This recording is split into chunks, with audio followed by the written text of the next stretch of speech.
అప్పటిదాకా ఆమె దూరంగా జీవించిందట. తర్వాత ఆ దేవదూత ఏమని చెప్పిందంటే, ఇదిగో చూడండి 20వ వచనం, అతడు ఈ సంగతుల గురించి ఆలోచించుకుంటుండగా ఇదిగో ప్రభుదూత స్వప్నమందు అతనికి ప్రత్యక్షమై, దావీదు కుమారుడైన యోసేపు నీ భార్య అయిన మరియను చేర్చుకుంటకు భయపడకము, ఆమె గర్భం ధరించినది పరిశుద్ధాత్మ వలన కలిగినది, ఆమె యొక్క కుమారుని కనును, తన ప్రజలకు వారి పాపం నుండి ఆయనే రక్షించును, గనుక ఆయనకి యేసు అని పేరు పెట్టుదు అని. హల్లెలూయా. చూడండి, దేవుడు మనల్ని ఏర్పాటు చేసుకున్నాడు అంటే మనల్ని చెయ్యి విడిచిపెట్టేటువంటి దేవుడు కాడు. ఏమని చెప్తా ఉన్నాడంటే, మరియ యొక్క గర్భాన్ని దేవుడు ఏర్పాటు చేసుకున్నాడు. ఏర్పాటు చేసుకొని ఆ ఏర్పాటులో మరియకు తెలియకుండానే ఒక ప్రణాళిక మరియ ఎడల నిర్ణయింపబడ్డది. మరియ ఎడల ఒక గొప్ప ప్రణాళిక, ఈ లోక కళ్యాణం, లోక రక్షణార్థమై ఒక గొప్ప దేవుడే నీ గర్భంలో జన్మించబోతా ఉన్నాడు. కానీ దానికి ముందు ఎన్ని నిందలు, ఎన్ని అవమానాలు, ఎన్ని శ్రమలు, తర్వాత భర్త తనను దూరపరచాలనుకున్నాడు. తర్వాత ప్రపంచంలో ఇది ఎక్కడ జరగలేదు కదా, ఈమె ఎన్ని తప్పులు చేసిందో అని చెప్పి నిందలు, అవమానాలు. అటువంటి సమయంలో కూడా మరియా దేవుని యొక్క దూత మాట, దేవుని మాట విని తన యొక్క ఆ మాటలని హృదయంలో భద్రం చేసుకున్నదట.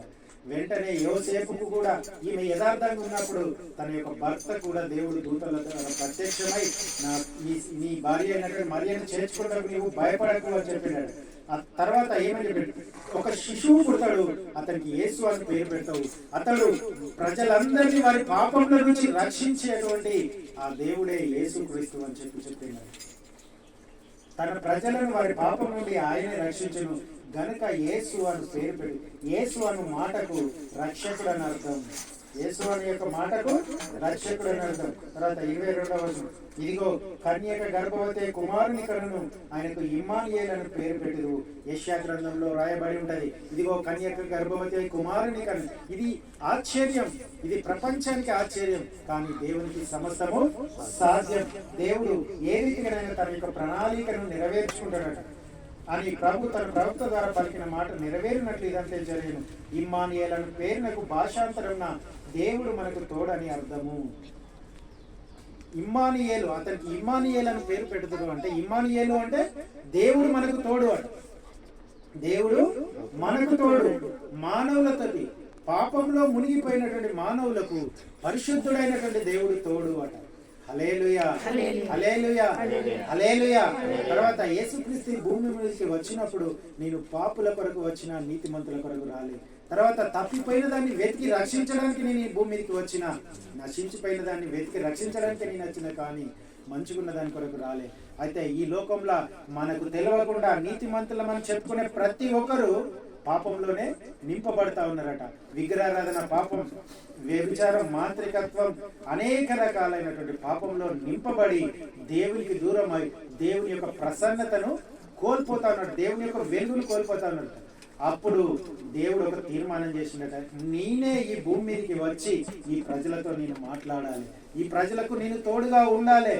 దేవుడు మనకు తోడు అనేటువంటి ఇమ్మానుయేలు అనేటువంటి మాటను, దాని అర్థం ఏంటంటే దేవుడే మనకు తోడట. హల్లెలూయా. ఇప్పుడు ఒక గొప్ప ఎమ్మెల్యే ఉన్నాడు అనుకో, ఆ ఎమ్మెల్యే మనకు తోడుగా ఉంటే మనకి ఇంకేమైనా ఉంటుందా? ఏమైనా అడ్డం ఉంటుందా? అట్లా దేవదేవుడే మన కొరకు ఈ భూమి మీదకి దిగి వచ్చిందట. అందుకు మనం ఈ క్రిస్మస్ పండుగ జరుపుకుంటాము. దేవుడు ఈ భూమి మీద జన్మించి మనల్ని అందరినీ పాపం నుంచి విడిపించి మనల్ని పరలోకం చేర్చడానికి యేసయ్య ఈ భూమి మీద వచ్చిందట. పరలోకం అట విడిచిపెట్టకూడని భాగ్యమట.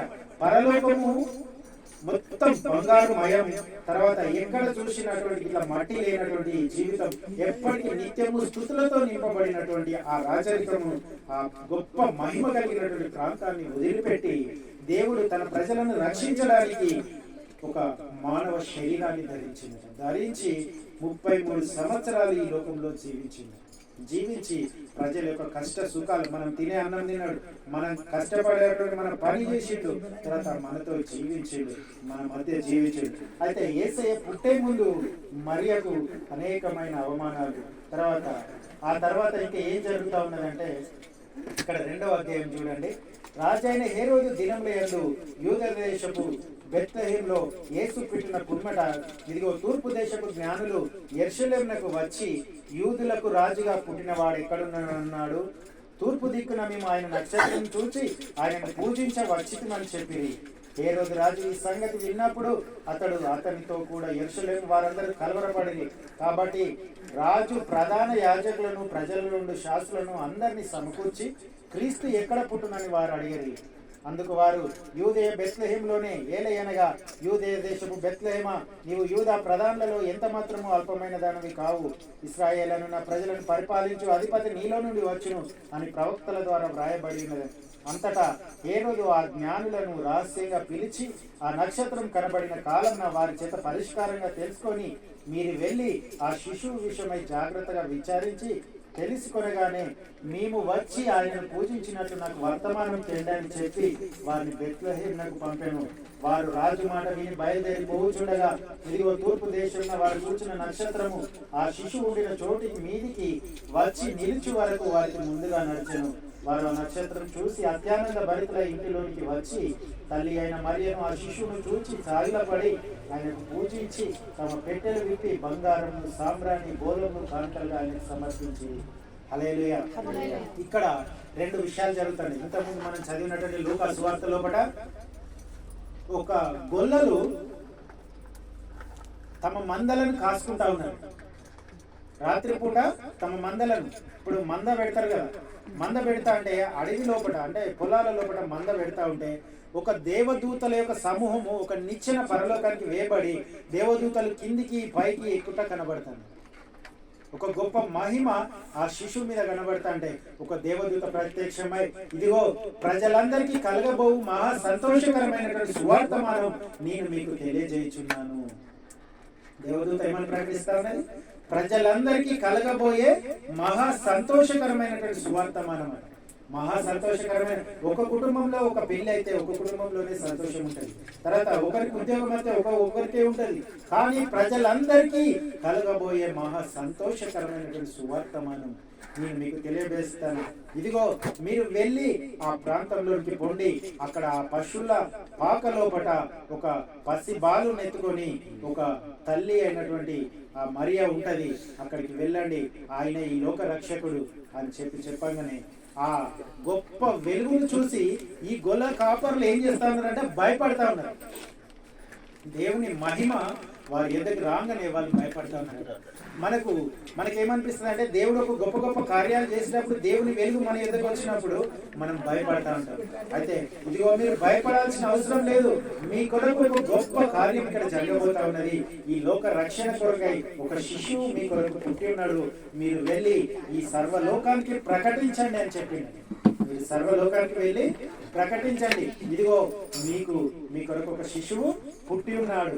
తర్వాత ఆ శిశువును పుట్టిన తర్వాత వాళ్ళందరూ పోయి, ఆ గొల్లలందరూ పోయి యేసయ్య దగ్గర పోయి ఆరాధించారు. అది అయిపోయిన తర్వాత యేసయ్య పుట్టిన తర్వాత తూర్పు దేశపు జ్ఞానులు ఏం చేసిండ్రు? వాళ్ళట ఒక నక్షత్రాన్ని చూసిండట ఆకాశంలో. నక్షత్రాన్ని చూస్తే ఒక గొప్ప వ్యక్తి పుట్టినప్పుడు ఆకాశంలో ఒక నక్షత్రం పుడుతుంది. అయితే వీళ్ళు లేఖనాలన్నీ పరిశీలించి ఈ యూదయ దేశంలోనే ఒక రాజుగా పుట్టిండు, రాజులకు రాజుగా పుట్టిండు అని చెప్పి ఆ లేఖనాలను ఆ సమయాన్ని చూసుకొని ఆ నక్షత్రాన్ని పట్టుకొని వచ్చిందట తూర్పు దేశం నుంచి. వాళ్ళ ఆలోచన ఏం ఆలోచించిందంటే, యూదులకు రాజుగా పుట్టేవాడు ఎక్కడ పుడతాడు? రాజగృహంలో పుడతాడు. రాజు ఎక్కడ ఉంటాడు? మన పశువుల పాకలు ఉంటాడా? రాజకుమారుడు, రాణి, మహారాజులు అందరూ ఎక్కడ ఉంటారు? పెద్ద పెద్ద భవంతులలో ఉంటారు. అయితే ఆ భవంతులలోనే రాజు దగ్గరనే ఉంటాడు కదా అని చెప్పి వీళ్ళు ఆలోచించి ఏం చేసిందటంటే జ్ఞానంగా ఆలోచించి